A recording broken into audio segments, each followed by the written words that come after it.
మహేంద్ర శైలేంద్రతో మాట్లాడిన తర్వాత వెళ్ళిపోతాడు కదా. మహేంద్ర ఇంటికి వెళ్ళిపోతాడు. మహేంద్ర వెళ్ళగానే వస్తారా మావయ్య, శైలేంద్రని ఫాలో అయ్యారా, ఏమైనా క్లూ దొరికిందా, శైలేంద్ర ఎక్కడికి వెళ్ళాడు అని అంటుంది. శైలేంద్రని ఫాలో అయ్యానమ్మా, కానీ వాడు నాకే ట్విస్ట్ ఇచ్చాడు అని అంటాడు మహేంద్ర. అదేంటి మావయ్య అని అంటుంది వస్తారా. అవునమ్మా, కొంత దూరం వరకు బాగానే ఫాలో అయ్యి వెళ్ళాను. కొంత దూరం వెళ్ళిన తర్వాత నాకు కనిపించలేదు. వాడు ఎటు వెళ్ళాడా అని ఆగి ఆలోచిస్తూ ఉంటే అంతలో వాడే నా వెనుక నుండి వచ్చి నా భుజం మీద చేవేసి పలకరించాడు అని అంటాడు మహేంద్ర. అదేంటి మావయ్య, మీరు ఫాలో అవుతున్నారని శైలేంద్రకి ఎలా తెలిసింది అని అంటుంది వస్తారా. అదేనమ్మా, నాకు అర్థం కావట్లేదు.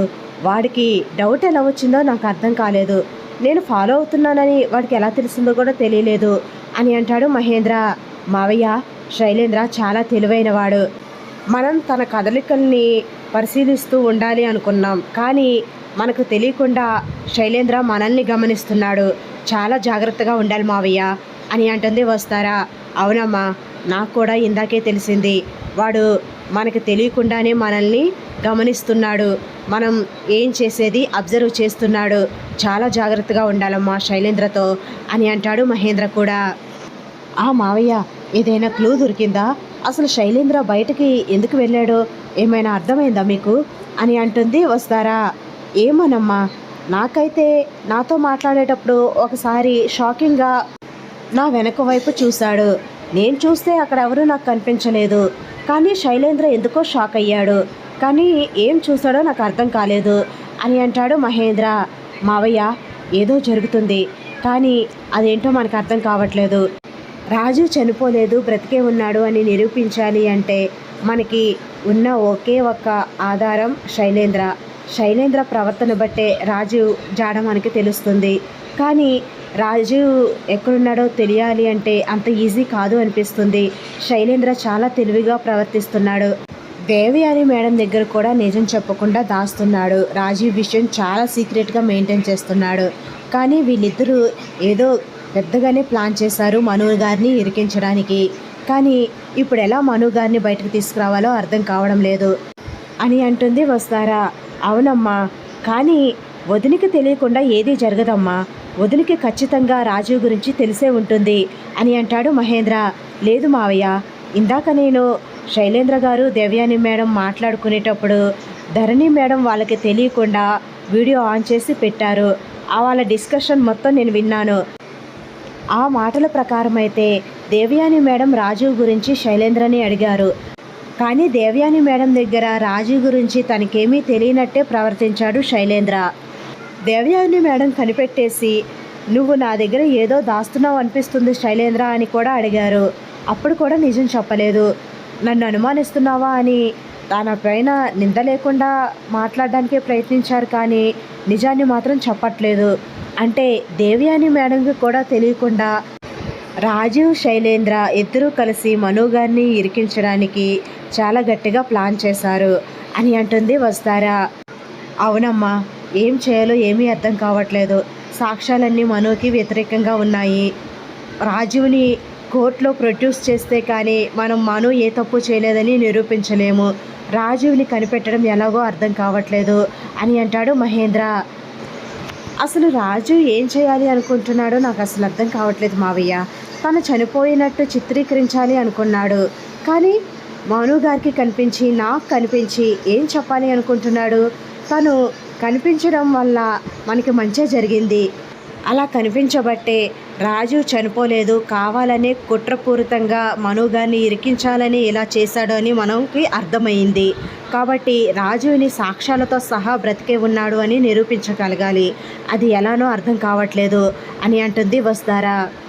నువ్వేం దిగులు పడకమ్మా, ఆ శైలేంద్రకి ఎండి పదవి ఇస్తాము అని ఆశ చూపించాం కదా. వాడు ఏదో ఒకటి చేసి మనుని బయటకు తీసుకురావడానికి ప్రయత్నాలు చేస్తాడు అని అంటాడు మహేంద్ర. ప్రయత్నాలు చేస్తాడు మావయ్య, కానీ మనకు కావాల్సింది రాజీవ్ కూడా కదా, రాజీవ్ని పట్టుకోవాలి కదా అని అంటుంది వస్తారా.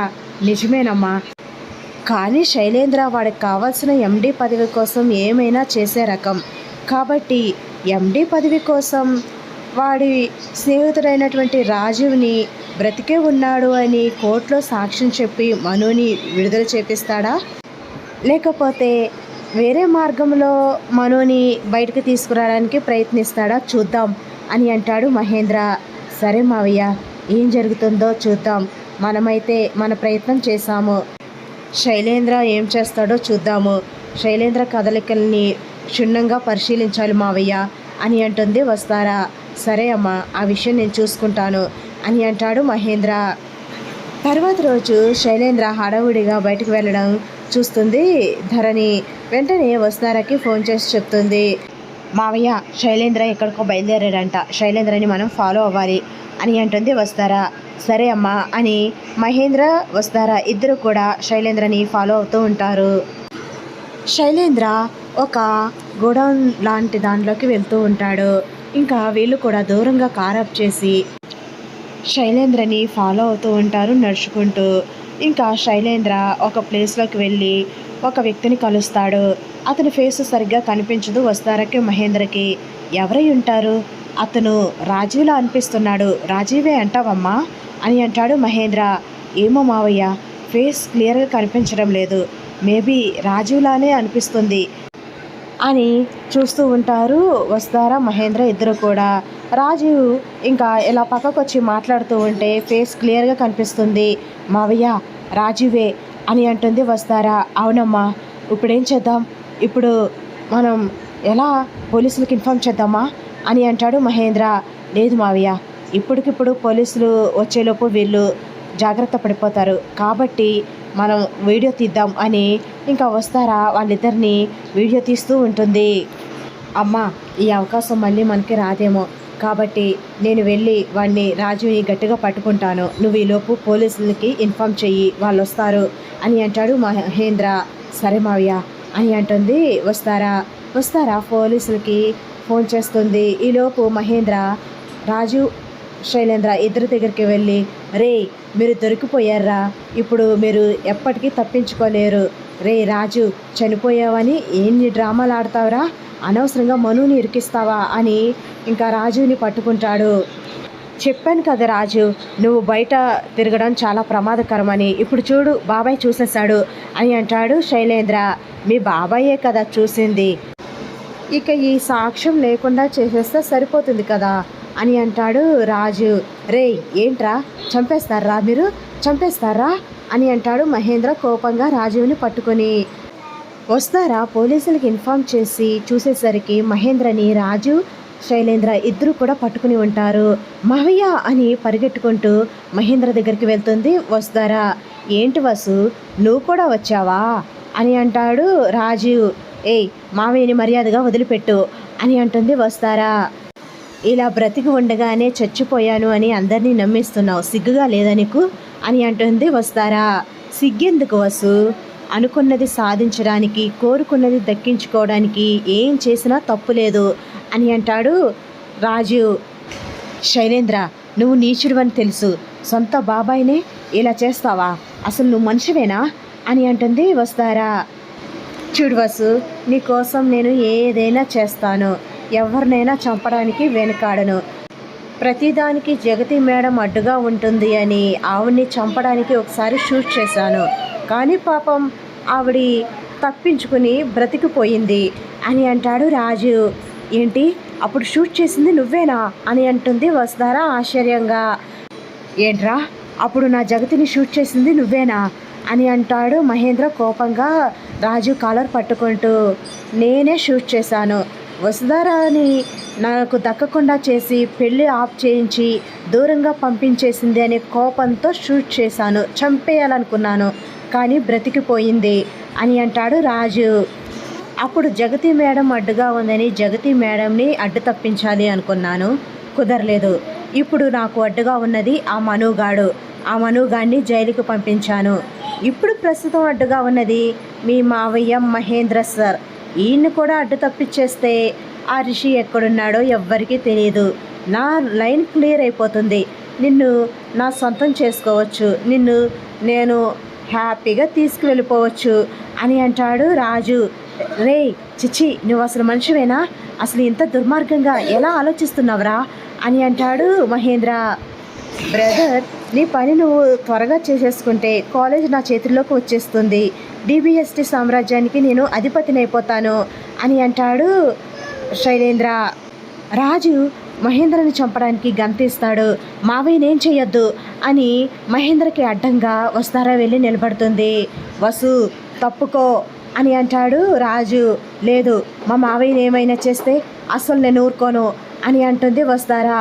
వసు నీకే చెప్తున్నాను, తప్పుకో, అడ్డు తప్పుకో అని అంటాడు రాజు. నేను తప్పుకోను, కావాలంటే నన్ను చంపేయి అని అంటుంది వస్తారా. అంతలో ఒక కర్ర ఎగురుకుంటూ వచ్చి రాజు చేతి మీద పడుతుంది. గన్ కింద పడిపోతుంది. ఎవరు అని పక్కకు చూసేలోపే రిషి రాజు ఎదురుగా నిలబడి ఉంటాడు. ఇంకా రిషిని చూసి మహేంద్ర వస్తారా ఇద్దరు కూడా చాలా హ్యాపీగా ఫీల్ అయిపోతూ ఉంటారు. రాజు గన్ తీసుకుందాం అనుకునే లోపే రిషి గన్ తీసేసుకుంటాడు. రాజుకి పాయింట్ బ్లాక్లో గన్ పెట్టి, మా డాడ్నే చంపాలి అనుకుంటావా? నీకెంత ధైర్యం అసలు? ఆ ఆలోచన నీ బుర్రలో వచ్చింది అంటే నువ్వు బ్రతకడానికి వీల్లేదు, చచ్చిపో రాజీవ్ అని ఇంకా గన్ షూట్ పెడుతూ ఉంటాడు రిషి. సార్, ఈ నీచుణ్ణి చంపి మీ చేతులకి ఆ పాపాన్ని అంటించుకోకండి సార్, పోలీసులు వస్తున్నారు, పోలీసులు వాడిని తీసుకువెళ్తారు. ఆల్రెడీ వీడు చనిపోయాను అని అందరినీ నమ్మించి మను గారిని ఇరికించాడు. చట్టాన్ని నమ్మించి తనకు అనుకూలంగా మార్చుకోవాలి అని చూశాడు. చట్టాన్ని మోసం చేసినందుకు చట్ట ప్రకారం తనకి పెద్ద శిక్షే పడుతుంది. తనని అనవసరంగా మీరు చంపడం ఎందుకు సార్, చట్టమే తనని శిక్షిస్తుంది అని అంటుంది వస్తారా. అంతలో పోలీసులు వచ్చేస్తారు. ఎస్ఐ గారు, రాజు బ్రతికే ఉన్నాడు అంటే మీరు నమ్మలేదు కదా, ఇప్పుడేమంటారు అని అంటుంది వస్తారా. I'm sorry madam, I'm sorry sir. రే, అసలు ఎంత పని చేసావరా? నువ్వు బ్రతికే ఉండి చచ్చిపోయావు అని డ్రామాలు ఆడతావా? పదరా, నీకు చట్టం అంటే అంత చులకనగా ఉందిరా, మాతోనే గేమ్స్ ఆడతావా? ఇప్పుడు మేము ఆడతాంరా నీతో గేమ్స్ అని పోలీసులు రాజీవ్ని తీసుకువెళ్ళిపోతూ ఉంటారు. శైలేంద్ర అక్కడ నుండి మెల్లగా జంప్ అయిపోతాడు. రిషి సార్, ఇన్నాళ్ళు ఎక్కడున్నారు సార్? మీరు సమయానికి వచ్చి మమ్మల్ని కాపాడారు సార్ అని అంటుంది వస్తారా. నా వాళ్ళని నేను కాపాడుకోకపోతే ఇంకెవరు కాపాడతారు వస్తారా? నేను మీకు ఎదురుగా రాలేదంతే, అన్నీ గమనిస్తూనే ఉన్నా, అన్నీ వింటూనే ఉన్నా, అన్నీ తెలుసుకుంటూనే ఉన్నాను అని అంటాడు రిషి. ఇంకా నాన్న రిషి, నువ్వు సమయానికి వచ్చావు నాన్న, చాలా సంతోషంగా ఉంది నిన్ను చూడడం. ఐ లవ్ యూ నాన్న అని అంటాడు Mahendra. I love you dad, మీకు ఏదైనా అయితే నేను అసలు తట్టుకోలేను డాడ్ అని అంటాడు రిషి. సార్, ఇన్నాళ్ళు ఎక్కడున్నారు అని అంటుంది వస్తారా. అవన్నీ తర్వాత తీరిగ్గా మాట్లాడుకుందాం వస్తారా. ప్రస్తుతం స్టేషన్కి వెళ్ళి మను గారిని విడిపించి ఇంటికి వెళ్దాం అని అంటాడు రిషి. సరే సార్ అని అంటుంది వస్తారా. అలా సూపర్ ఎంట్రీ ఇచ్చి మహేంద్రని వస్తారని కాపాడతాడు రిషి. మన ఛానల్ని ఫస్ట్ టైం చూస్తున్న వాళ్ళైతే సబ్స్క్రైబ్ చేసుకుని బెల్ ఐకాన్ ప్రెస్ చేయండి, లైక్ చేయండి, షేర్ చేయండి, మీ అభిప్రాయాన్ని తెలియచేయండి కామెంట్ రూపంలో. Thanks for watching. Bye bye.